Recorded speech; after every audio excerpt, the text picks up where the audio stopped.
children, and welcome to today's writing lesson.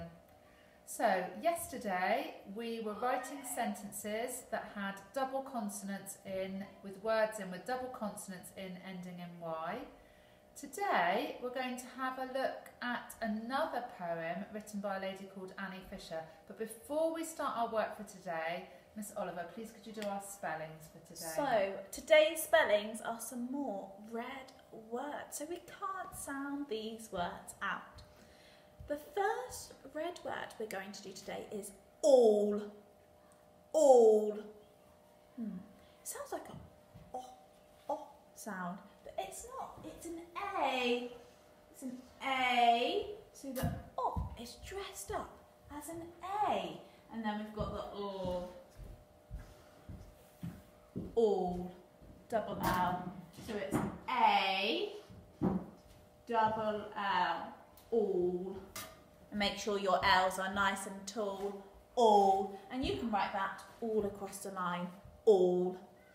The next word then is ball.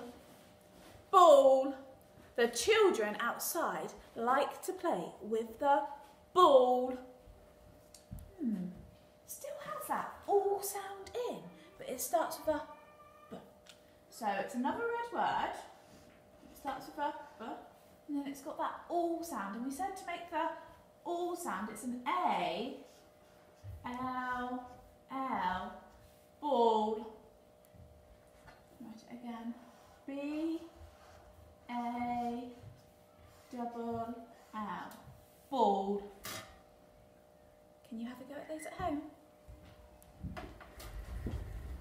So children, today we are going to look at a new poem, okay? And this is a really exciting poem because it's called 10 Things a Wizard Keeps Under His Hat. And while I'm reading the poem, I want you to have a little think and see if you can see if you can identify any nouns in the poem, okay? But first of all, let's just read it for enjoyment before we look at today's learning around this poem. So, 10 things a wizard keeps under his hat. His pet spider, a wand that lights up in the dark, a needle and black thread to mend holes in his cloak, a bar of dark chocolate, and the bumper book of dragon stories. He keeps 3 sprinkles of sparkly pixie dust and a silver comb for his beard, a duster to polish his crystal ball, and a 300-year-old secret. And he also keeps under there a puff of smoke to vanish in. And the author of this poem is Annie Fisher. It's a nice poem. I really enjoyed it. I really enjoyed thinking about the wizard's hat and all of the things he keeps under it. Let's have a look at the poem in a little bit more detail now. Mrs. David, I was wondering, what's your favourite line of the poem? My favourite line of the poem is a 300-year-old secret. I love that line the best because I just think it's using a bit of history and it's going back in the past and it's making me really think about what could a 300-year-old secret be. What's your favourite line? My favourite line would probably be 3 sprinkles of sparkly pixie dust. Oh, I love that. You've almost got a little bit of alliteration in there, haven't you, with these words starting with the same letter. And you can really imagine it, can't you? I wonder what your favourite line is at home. Have a look now. Mrs. David, can I ask you another question about the poem? What does the poem talk about? What do they discuss in the poem? What's it about? It's about all the things that a wizard would keep under his hat. So it's about spiders and wands, needle and thread. It's about chocolate, dragon stories and books, about sparkly pixie dust. It's about a comb. It's about all the things that he would have under his hat. 10 things that he could keep under his hat. And is that because those things link to him?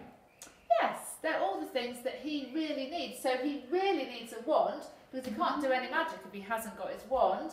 And he really needs sparkly pixie dust to help him with his magic. And a comb for his beard. Yeah, and all good wizards need to have some smoke to disappear in.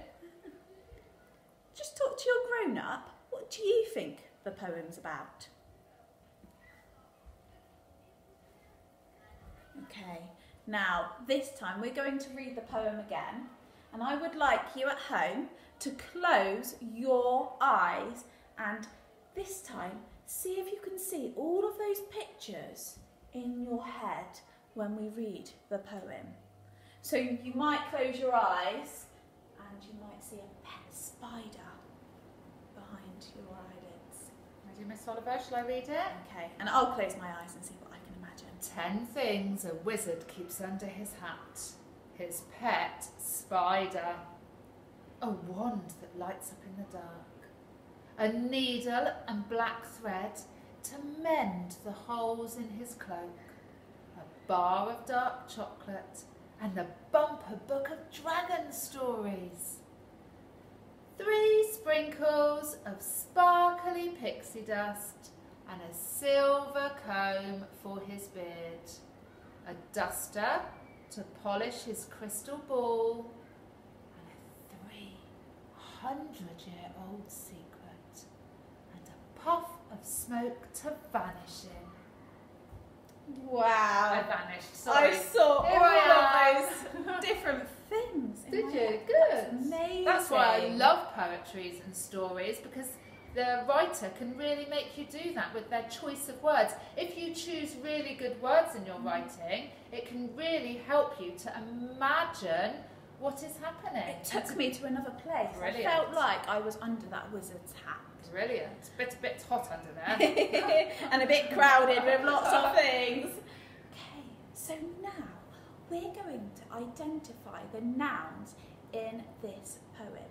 So hopefully at home you found your copy of the poem. Now you can print that, or a grown-up could write it out for you, or you could have a go at writing it yourself. Or you could just, in a minute, if we find the nouns, you could write down all the nouns in a list, couldn't you, in your exercise book? That's right. So, we're going to look for the nouns in our poem. What's a noun? A noun is a people, place, or thing. So it has to be one of those. Okay. So, Let's read the first one. His pet spider. Is that person? No. A place? No. A thing? I think a spider might be a thing. I'm going to find my pen. Go for a red pen. There we go. And I'm going to underline spider because that's a noun. that was easy, well done. A wand that lights up in the dark.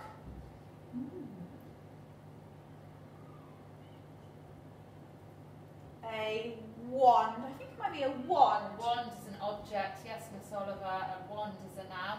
In fact, we've just recently done some noun work, haven't we, with Mrs. Bryson? So you should be really good at doing this, children, at finding the nouns. What other nouns can we find? Should we do one more and then you can have a go at doing the rest at home? A needle and black thread to mend holes in his cloak. There might be a few here. There's definitely needle. I think it might be black. Black. What do you think, Mrs. David?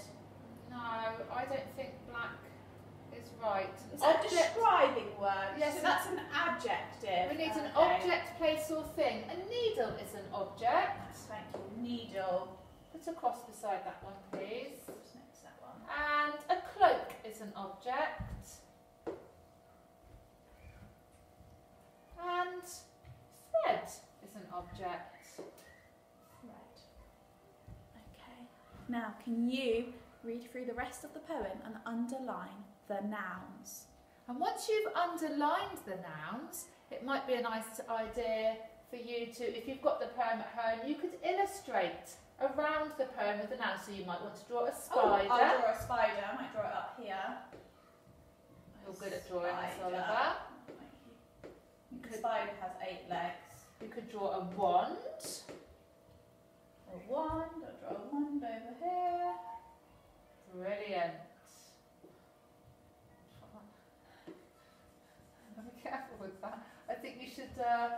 Yes, perfect. Lovely one. Those are some stars. Yeah, nice. Like the magic wand. round one. And you could do a needle.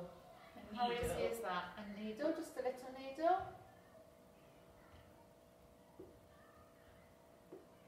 Perfect. And Some thread. Well done, Miss Oliver. Lovely drawings. You can illustrate the rest of your poem with the nouns. Once you've identified all the nouns, you can illustrate them on your piece of paper or just draw them in your exercise book. off you go. Bye-bye.